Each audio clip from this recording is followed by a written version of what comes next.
Hey guys, welcome to another episode of Skagit Storytellers. My guest today is Kelly Beane. Kelly's a local author and hiker. She wrote a book called 50 Days, 500 Miles, and 5 States When I Turned 50. So Kelly, some of you might know Kelly from the local music scene. Her husband, Ken, is a guitarist in a band called The Dimes. So I mentioned The Dimes a couple of times in the episode. I'm just reading from the back of her book. 50 Days, 500 Miles, and 5 States is a story about letting yourself dream, even if you have to start small.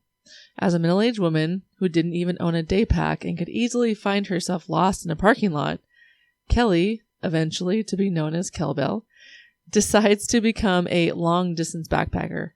Not too long distance, though. That would require more faith than she had. But 10 miles a day for 7 weeks shouldn't be that hard, right? On the episode, she talks about the Appalachian Trail, but she also talks about some hikes that she wants to do, including the Colorado Trail and the Arizona Trail. Speaking of the Arizona Trail, I believe Mike McKnight is starting his attempt soon for the fastest known time on the Arizona Trail. And if you followed my radio show for a time, or kind of just check up on my Facebook page, I've talked about Mike McKnight before. He flew out here to give a presentation at the Mountain Film Fest in Concrete and of his documentary about the Colorado Trail.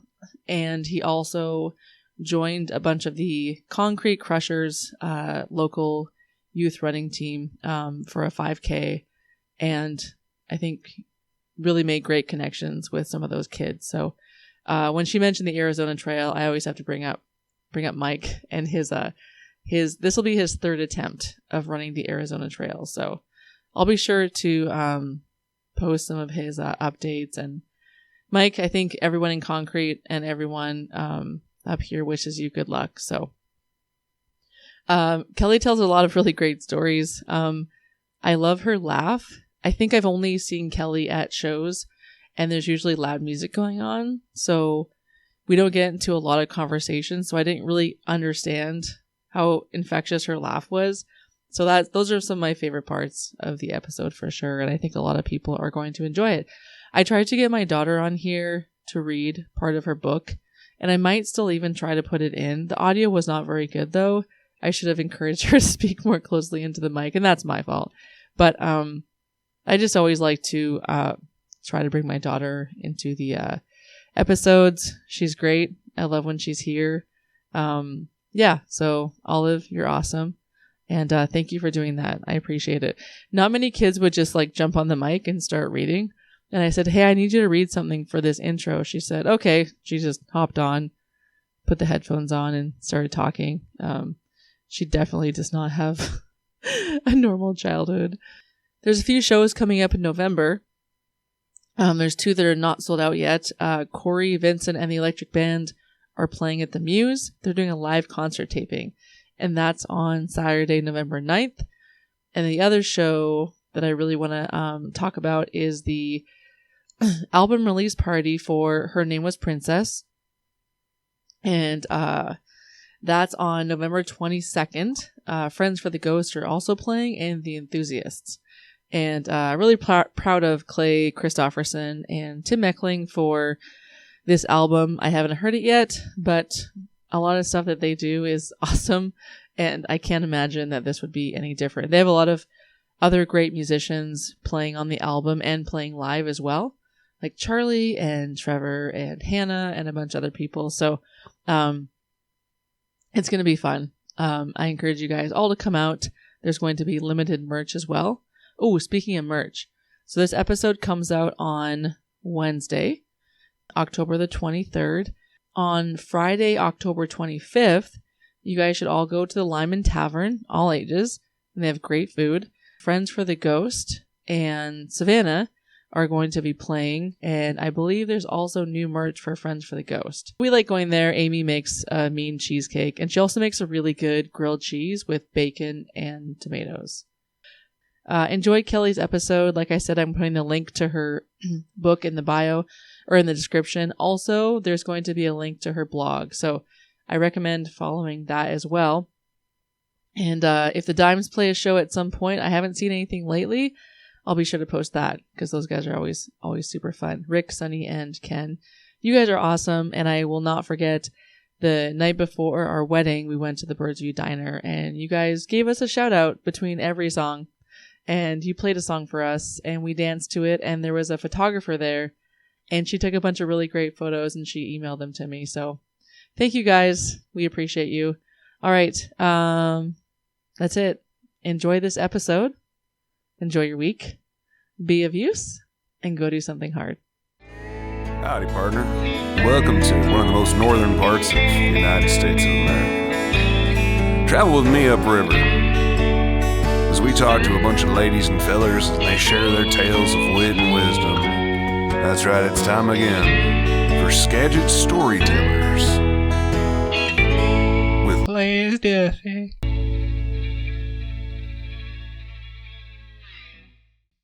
I think I first met you at Birdstock. Yes. The Dimes were playing. Yeah. That was the first time they played there. So. Oh, was it? And had you known Rick and Sunny I before? didn't know Sunny. Okay. Rick was in the first band that Ken was in, the Dizzies. Oh, okay. They had a different drummer, obviously, and then that drummer moved, and so then Sunny came on, and yeah, they changed the name. So I think Ken said, you should have Kelly on your podcast. Yeah. And I was like, he's such sure. a good husband. He's trying to promote me. But like the funny thing is like I think people like you wrote this book, you've done all these crazy hiking adventures, but I would interview anyone. Like you don't have to do anything like, I'll just take someone off the street and sit them down. And so my thing is like, if this is a boring interview, it's not your fault, it's mine. Oh. I'm just like not taking the right stuff from the conversation. And so it's almost like, oh, you think you'll be boring? Come on. This is a challenge. Ones like this will be easy, though. We have this incredible feat to talk about. Yeah. So, I mean, what started first? Like, did you want to write a book? Did you want to start hiking? Like, how did all this start? In my 40s, read an article. Wait, how old are you right now? I am 56. Okay. Right? It's yes. October 2024. It's getting scary. So in my 40s, I read an article about Grandma Gatewood. So she was the first female to hike the Appalachian Trail. And this was back in the 50s, 60s. Oh. Like, yeah, women didn't do that at all. And there was a picture of her on the trail. She has a literal sling, one of those sticks with the bag. Oh, yeah, yeah. That's what she's carrying. And she hiked in Keds sneakers. Wow. I hadn't read her book or anything. It was just the article, and I was just entranced. I was like, what? And how old was she? She was at least in her 50s, maybe in her 60s. Because she was a grandma, and now I have read her book in an abusive relationship and everything. Just amazing. She just decided, I'm going to do this. She just left. She told her kids, I'm going on a walk. I mean, she didn't really even tell them what she was doing. Yeah, so yeah, I'm like, I want to be a crazy old lady. In the wild. That is what I want to do. So I just started reading about, I didn't know anything at all. I didn't even have a day pack. I mean, I, of course, hiked around here with my kids. Yeah, like Oyster Dome and stuff. Yeah. Just regular hikes and stuff, but didn't know anything about backpacking. But when I read it, I mean, it literally just kind of all happened. I'm like, I can't do the Appalachian Trail. Like, I knew it was too much. Like, that's 5 to 7 months, typically. So as I was researching it and stuff, I thought, well, I can't do the whole thing, but maybe I could do part of it, a few weeks. And then it was like 50 days. 50 days. And then if I do, 10 miles a day, that should be doable. That would be 500 miles. And I started looking at it, and it's like, wow, 500 miles goes through 5 states. And then it was, that'd be cool. 5 states, 500 miles. When I turn 50, 50, yeah. Perfect. That's what I'm going to do. Yeah. Never having hiked before. Like, never having backpacked a day in my life. I decided That's what I'm going to do. So you want to do it before I turned 50. When you turn, okay. So I had like 8 years or something to figure it out. So in those 8 years, my goal was to do a backpack, and then obviously, and then the next year I would do 2 nights, and the next year I would do 3 nights. And so by the time I got to my 50 days, I would have done 9 nights or 9 days. And then I thought, that's good enough. That should give me a good enough foundation to do it. So that's what I did. Are you like a big numbers person? Like, I don't know. I guess I don't know what you do for work. No, I am. You're not like an accountant and you just laid it all out in a graph. I'm the worst person in the world with numbers. Like, honestly. Ken, can you confirm this? Ken? So bad with numbers. Like, yeah, really, really bad. What do you do for work? I'm a cook. Oh, okay. Yeah. So you just eyeball all the recipes. Yeah, pretty much. No, honestly. Numbers really bad, and also very bad with directions. I'm not even kidding. Like, when I told Ken my plan, he was like, "You are crazy. You can't even find your way through a parking lot." Let me just put this microchip under your skin right here. You probably did it when you were sleeping one night. Oh my gosh. Thankfully, he is just not a worrier, and he's done much crazier things. He was a climber. Ken a rock was? climber. Yes. Oh wow. A very good rock climber. Wow. But this is about me. I'll cut that out. Ken's done nothing. No. He's slept on the rock. Like, wow. And seriously, you should get him in here. I've seen a few climbing movies. He's has stories, and seriously, he should have died a few times. So me out, doing this is like, you'll be fine. Yeah. Like, he never, all his friends like, oh, aren't you worried? Like, she's fine. But like, you didn't go alone though, right? Oh, like, oh, you did? So it's a miracle you're here. Okay. Yeah, pretty much. Were there any points where you actually got lost though? Yeah. Oh, yeah. Oh, okay. Yeah. And people think, the Appalachian Trail, like, you can't get lost. Well, that's what I thought. Yeah. You can't get lost. Everyone goes on it. They have those stripes on the trees. They're called blazes, or on rocks or whatever. And so you're on the right trail. Yeah. And I forget how many there are on the whole trail. There's a lot. So it makes it seem like, how are you going to get lost? But honestly, there's a lot of other intertwining trails. Oh. And so it's easy to just get off on the wrong trail. And it's very rocky. So there's big sections where it's really hard to tell where the trail is. It's just rock. So it's easy to get lost there too. Well, and then also, like you were saying, if you average 10 miles a day, like I could not right now, but last year I could run 10 miles in, gosh, I'm trying to think how long that would take me. I don't know, a couple hours, maybe even 3 if I'm going a bit slow. But when you're on that kind of terrain, 10 miles would take you all day? It was shocking. So you're exhausted. Shocking. And you're trying to pay attention to... Yeah.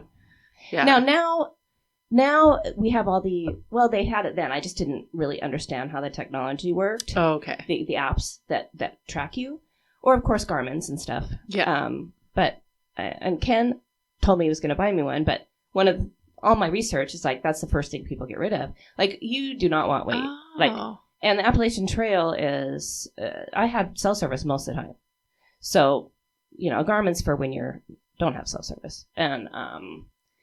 And now they have smaller ones, but back then it was like, people just got rid of it because any extra weight. Anything, yeah. Anything. Yeah. So I thought, well, I won't even bring it. A phone's good enough. And it was, once I figured out how to use the app. Because when I downloaded it, I didn't know that you had to pay for the maps. Oh. Like, how does this thing work? This dumb thing. And then the other hiker's like, oh, do you have at that time it was called Gut Hooks.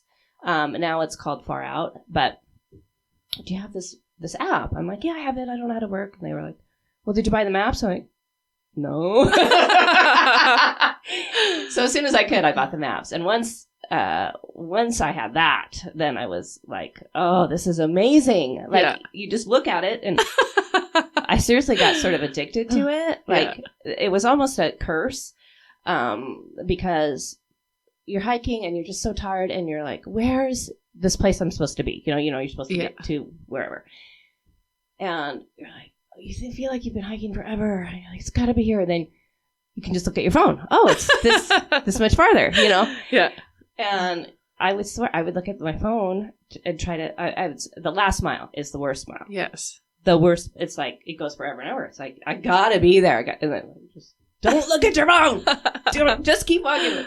No, I gotta look at it. It's like, I'm still a half mile away. Just torturing myself constantly. So, but it was very good for navigation. And yeah, I was very thankful to have it. Well, and what time of year did you go?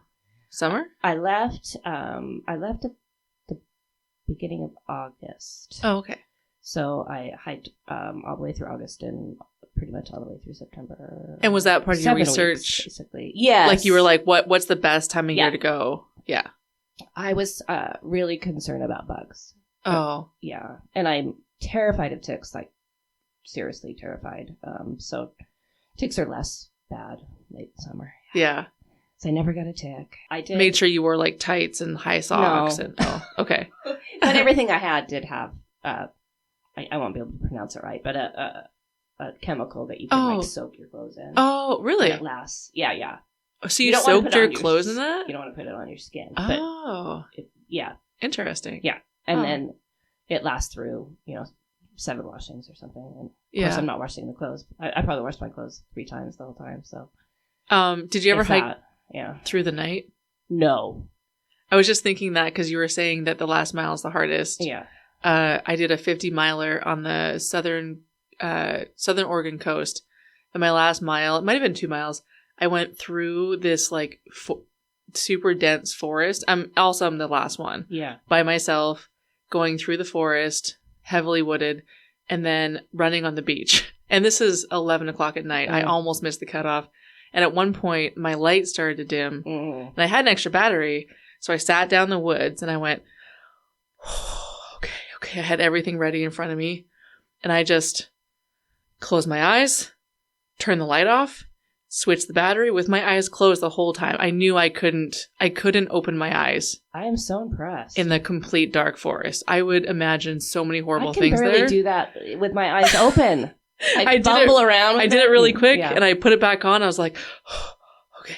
Very. Did you make sure that like by sundown tent was up? Yeah. You were ready to. Yeah. Yeah. One of my very first time backpacking alone, I got stuck in the dark. Like I misjudged how far I could get. Oh. And where was that? That was Esmeralda Basin. So that's, off I-90. Okay.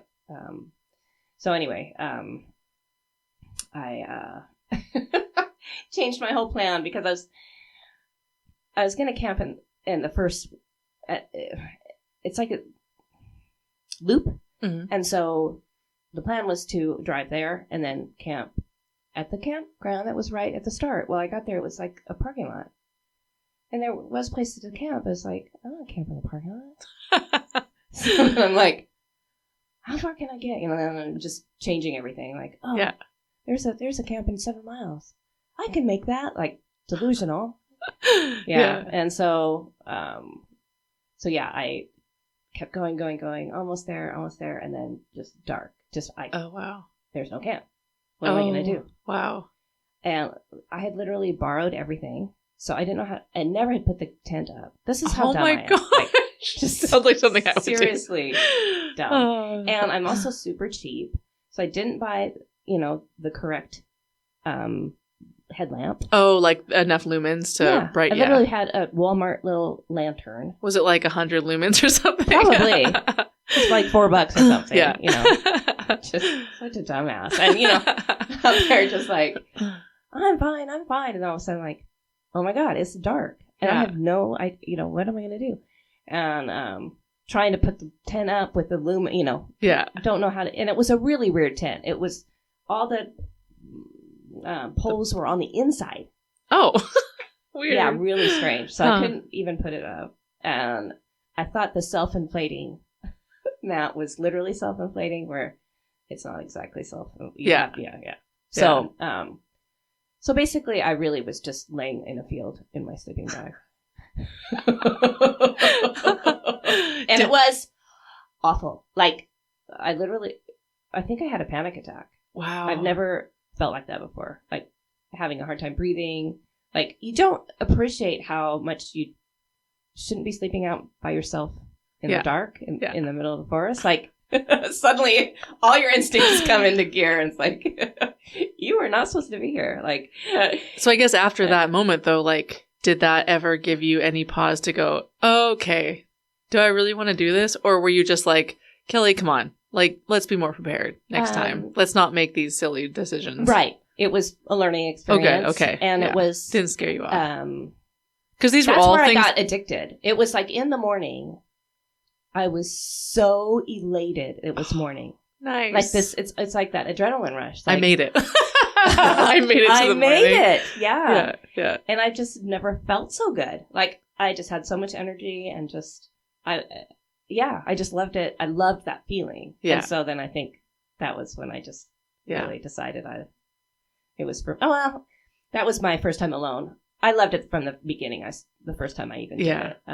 So yeah, it didn't dissuade me, but yeah, it was definitely lots of lessons learned. Yeah, all the things that went wrong were things that you could have fixed. So it's like, it's easy to just, okay, next time we'll do this, and next time we'll do this. And yeah, exactly. I was always very stressed when it started to get dark. And, I could tell it's getting dusky. And if I wasn't close to where I was supposed to be camping, I'd start getting that feeling, And so there was one night I had to just put my tent up. On the trail? Yeah. Just really crappy spot. That happened a few times. Yeah. Well, I was thinking too, I mean, you made that, you had that experience, and so you're like, but you're not on the trail alone, right? So like, I'm just curious how busy the trail was, and if there were times when you're sleeping because it's dark, like, are people passing you? Oh, yeah. Okay. Yeah. I mean, there were times I didn't see anyone, during the night or whatever, but then there were times you'd hear them, come in late. You would almost always have other people if you were at a place that is for camping. Yeah. But oftentimes you're just anywhere you could stop. And certain states, they don't let you do that, or they say not to do that. Oh, Other really? States don't care. Yeah. So, I might have broken the rules a couple times, but I tried. I mean, I really tried to get to the shelters. They're, you don't want to sleep in the shelters, though. You don't? No. Unsafe? They're just gross. Oh, gross. Like, that's where the mice are and stuff. Oh, wow. Like, I need my tent. The tent's like your force field protection. So I did sleep in a shelter a couple times, but tried to avoid that. Yeah. And so you said you were on the trail for 50 days. Yes. And did Ken ever come out to visit? Yes. Nice. He came for the last 5 days. Oh, wow. And he did the trail with you, or he just met up with you? He did the trail with me. Wow. Yeah. That's awesome. Yeah. Him and one of my friends that had started, she came backpacking with me for her first time, and just got addicted. And so then we did hiking together every year. She was so funny. So the first time she came out, she did maybe 3 miles or something. I mean, it was beautiful weather. Perfect. And she's like, I want to come with you on your next big hike, which was 7 days. Okay. I mean, I was nervous because once you start going, it's like, well, what am I going to do with you if you decide you don't like this? Like, but so she did it. She did it. Oh, wow. Yeah. That's she awesome. loved it. Yeah. Yeah. So yeah, she came, thank God, because Ken needed a lot of babysitting to get to the trail. Like, he doesn't plan trips, like, the plane tickets, the bus. I mean, it was a lot of planning to just get to where I was. Yeah. And my friend Lee was just all about that. Like, she planned everything, and she just got him there. So yeah. So that was good. Did you run into any like wild animals on the trail? Yeah. Saw a bear. That was the first time I saw a bear. Oh. And a black bear? Yeah. Yeah. And that good story. It's good. I tell about in the book. You have to read the book. And then Saw my first moose. Oh, wow. That was right, and he was right on the trail too. That was shocking. And just your typical little animals, but Yeah. Yeah. And lots of you ran into lots of human animals. Yeah. Any characters that you will never forget? Yeah. My biggest fear was just not fitting in. You feel kind of, definitely poser syndrome. Here I'm coming in mid-trail, came in at New York, so people had been on the trail for weeks, months even, depending on how fast they are. And here I am, just starting, and people, they form their little bonds on the trail, and here I am not just coming on, and you just feel just out of place, and I want to connect with people. I wanted to have that experience, so I was really nervous about it. So I never really got to really connect because I'm slow. There's no way I'm going to be hiking with anyone, but I did connect with a couple people. There was a couple of people I hiked one day with, and funny enough, the gal that I hiked with, even though we were only together not even 24 hours, she came out and visited me. Oh, nice. When she did a road trip, so she stayed at my house. And cool.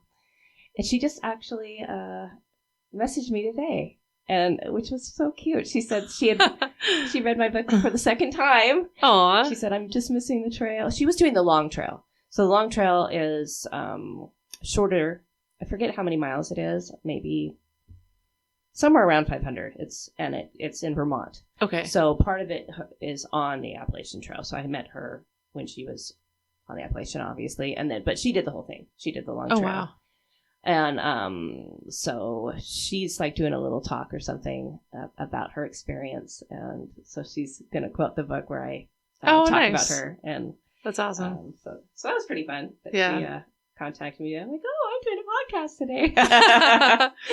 And I'm jealous of people that do the full trail, and they call them your tramily, your trail family. Oh, yeah. And I know that those bonds are very, very strong, and that would be a really cool experience, but the full trail, that's a big deal. Do you have another thing you're setting your sights on? So I've been working on 500 miles on 5 different national trails. So I finished... like 500 each? Yes. Yeah. So I finished the PCT in Washington, so that's 500. Yeah. And then I just finished 500 miles of the Pacific Northwest Trail. Where does that one go? So it starts in Montana and it ends on the coast. So it goes east to west. Okay. Yes. Yeah. Got it. Those two, obviously, PCT, I did that one section, Washington, but the Pacific Northwest Trail has just been little pieces. Piecing together 500 miles has been a real challenge. Is that one really tough? Very hard. Yeah. Yeah. Is it not as laid out as the PCT, or? It's newer. It's not as established, and there was some really crazy sections. Are there some private sections? Yeah. Okay, I feel like because I was in Idaho and I think I was reading about a few of the sections. Yeah. Yeah. They haven't really dialed in. I think it's going to be changing. I mean, all the trails change through the years, but they definitely need to. There's a lot of road walking and stuff, so it's avoiding the roadwalks as much as I can. But it's pretty cool because a lot of it goes right through here. Yeah. So it's fun to do. Like Oyster Dome is on the. Oh, cool! I didn't know that. Yeah. And then it goes all the way through Oak Harbor, and then you get on the ferry. Oh, okay. Go across, and then you get into the Olympics. Yeah. Oh, neat. It's been really fun. So many trails I would have never done had I not had that goal. So the PCT, the PNT, the Appalachian, were the other two. So I'm going to start on the Arizona Trail. I'll just do what I can. So you're leaving for March for Arizona. Yes. Yeah. Yeah. Is Ken coming down at all for that? He's going to come. Or he'll just wait for a phone call from Lee. And she'll be like, I'm outside. Get in the car. I know, right? He's going to meet me in Phoenix after I'm done. So my brother lives in Phoenix. So okay. Yeah. So that's nice and I've met a few other people in the state there. So I have some people to stay with and yeah. And it won't be too hot by then. No, that's the perfect weather. That's why I love that I'm going to be doing it because it's all the months that are crappy here. Now, so there's ticks on the Appalachian Trail. Mm-hmm. What's something that you have to worry about on the Arizona Trail? I was just going to say scorpions. Rattlesnakes? Mm-hmm. Rattlesnakes, yeah. Yeah. How do you avoid those? Do you soak your clothing in something? You just have to watch out for them. And is anyone joining you on any parts of the trail? Yes. A friend of mine's going to do the whole thing. The whole thing? Yeah. Or that little section, not the whole 500 miles. Just our little trip. Okay. She's coming with, so. Oh, good. So it'll be fun. We'll be able to see 2 national parks. That's another thing I'm kind of into right now. My friend bought me one of those thermoses where you put the little sticker on. Oh, yeah. And then you want to get all the stickers. Yeah. Like, I am sort of goal, when I have something like that. I want to finish it. Of course, I'm never going to get all of them, but it's fun to put a sticker on. So, yeah. There's the Colossal Cave. That's where we're going to start. And then we'll go through I can't pronounce it. It's the name of a cactus. What starts with an S? Sorry. Anyway, there's another national park. Yeah. Really close by that we'll go through. So yeah. That'll be really cool. And then I guess how do you train for something like that? Or how should you train? I am not the person. On paper, how should you train? But what do you actually do? I just go out and do it. You heard about my hike, right? Let's go. Who needs to plan? I mean, I guess because you were saying when you got ready for the Appalachian Trail, you sort of set out and like, I'll do this hike and then I'll do this hike and I'll stay over. So, but now that you've, done a whole bunch, do you sort of like just have that idea of like, it's like muscle memory? Kind of. Okay. That's how I approach ultra running now. Okay. So good. We're on the same. Yeah. It's, it's if you're hiking is so much just will and you just keep going. I mean, as long as you're adaptable and can put your tent up or lay down in a field if you have to, then you're good to go. But it's a lot less suffering if you're in shape. I do know that. Yes. Yeah. Did you get crazy blisters when you were hiking? That's the best part. I don't get blisters. Really? Really? Wow. What kind of socks do you wear? I don't know. I don't know why. Oh. I don't. Just your typical hiking socks, wool socks. See, I wear the Injinji toe socks. I've heard those are really good. I just never needed them. Oh, wow. So I've been really blessed with whatever special powers of the feet. Yeah. And I just don't get blisters, which is, huge. So I was asking a friend, I was like, I think I was asking about like what kind of shoes are waterproof or something about running with wet feet or switching out socks or something. And he's like, just get used to running with wet feet. Like, stop worrying about how to fix it and change it and just run. And I feel like that's when some people do ask me like, so like, how do I run an ultra? I'm like, you just run. Yeah. And just don't stop. And training is probably a good idea. Yeah. But I run an ultra without training at all. I did the Chucking Up 50K without training. You were my person. Oh my gosh. It's important to like talk about specific gear that helps you. Like you were saying that you always got cheap stuff, Yeah. So that stuff to some extent helps you, but it's really just like you said, the will to keep going. Yeah. And you can't really teach that. No. You just have to experience it. Yeah. And just don't stop. Yeah. Would you say that was probably like the hardest thing you've done in your life? Probably. I mean, I don't know. Hard is... I guess there's different hards. Exactly. Yeah. My daughter, she's 9, or when she was 9, she ran a half marathon. And she also did rock climbing after that. And then she got arthritis. And it was a rare form of juvenile arthritis. And she couldn't walk. Oh. And so she's through it now. She's in remission. It looks like it won't come back. But, you never know. It's funny when you think your life is hard and then then life happens. Yeah. And you're like, oh, it was actually really easy. a little while ago. Yeah, that was awesome. So I guess if someone wants to get into it, just tell them to start hiking. Exactly. That's you want to get into hiking? Start hiking. Exactly. Like, I often say that. If I could do it, anybody could do it. Like, it's, it doesn't take skill. Well, and obviously, it just takes, like you said, will to do it. I think we just get really caught up with fear of looking bad or fear of failing or having to have it all figured out. And like you said, you're never going to have it figured out until you start figuring it out. Yeah. And it's okay to make mistakes. I mean, I know, hiking and stuff, it's dangerous if you're, making really bad mistakes, but it's okay to make some mistakes. Where do people get your book? Where can they get this? Amazon. You just, how was it publishing a book? Was this harder than the trail? I had help. I'm not very technical, so I found some people that were a little bit better. You figured it out. I figured it out. Yeah. Yeah. You didn't stop and say, wait, I don't know how to publish a book, and then you just stopped. You can just search my name or search it's kind of a long title.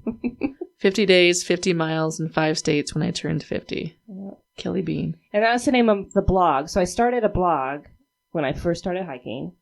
So every hike I've done is on there. And I would count all my lessons learned. And they're pretty funny. A lot of them are just absolutely ridiculous. But then after I finished it, I started another website called slowesthiker.com. But that was just a mess, and I couldn't get it to work at all. So I went back to my old blog, and my daughter figured out how to connect the two. So if you look up slowesthiker.com, it will take you to my other That's awesome. blog. Yeah. And I just continue to just put my hikes on there. So are these basically your blog posts put together? No. Oh, okay. That's just the story on the Appalachian Trail. My blog was just all my preparation before I did it. And now just my hikes. My daughter has 3 books. So when she couldn't climb anymore, she was climbing competitively, rock climbing. And when she couldn't climb anymore, because everything kind of seized up, she had written this book called The Pickle. I was like, well, let's publish this silly book that you wrote. We have to do something. Can't be physical. Let's be creative. And so, we published it through Amazon. And then she wrote a sequel, and then it's a trilogy now. Oh. And they're at the Cedar-Woolley Libraries and the Burlington Library, and I think Edison Library, too. It's interesting what you said about, well, do you just want the money or do you want to do it? And if you only want the money, you're probably not going to do it because there's no guarantee that you're going to make money. But if you just want to do it because you want to do it, then it's okay if you don't make money. Of course, you have to make money somewhere else. No, and that makes me think of the Dimes. It's just this super fun project the guys are doing, and I love it. Yeah. They're not out there every single weekend trying to book shows. No. They have lives. Exactly. And, they all work. I love that. I love both reasons. I love people that try to do this full time. God bless them. This is hard. Yeah. I mean, I don't even know, but it looks hard. Music full time.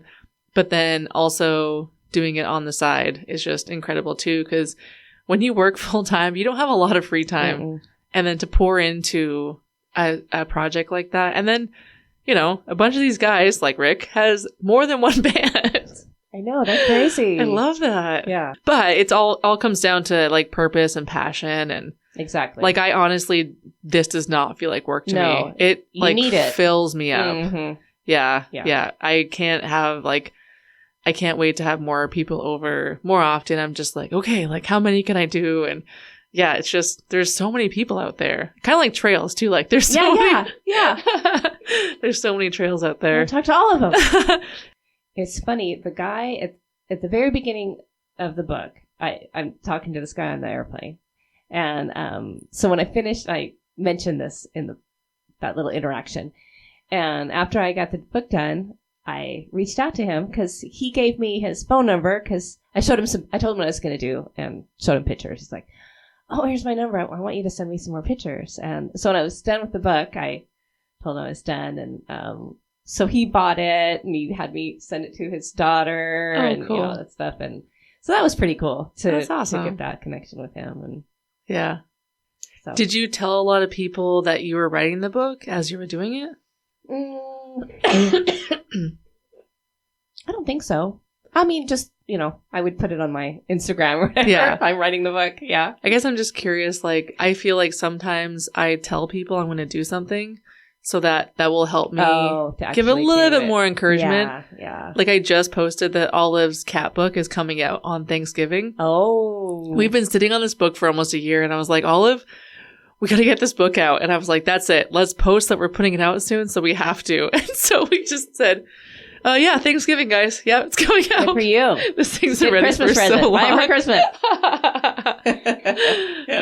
I love it. I just Aw. love just the idea of being just creativity in music, art, writing, whatever. And it just boggles my mind when some people don't have that outlet, you know? Yeah. But you can just tell, like, it would just be so good for them. Yeah. But people just think they have to be a crazy, amazing painter to start painting, or a, world-renowned creative writer to start Right. writing. Like, Right. no, just blogs are free. Yeah. Totally. Or just post on Instagram and then Well, make that into a blog. It's just also that fear. When you put yourself out, then you're exposed criticism and people not liking it. And that is hard. But it's worth it. It's good to not be praised all the time. Like, Yes, I agree.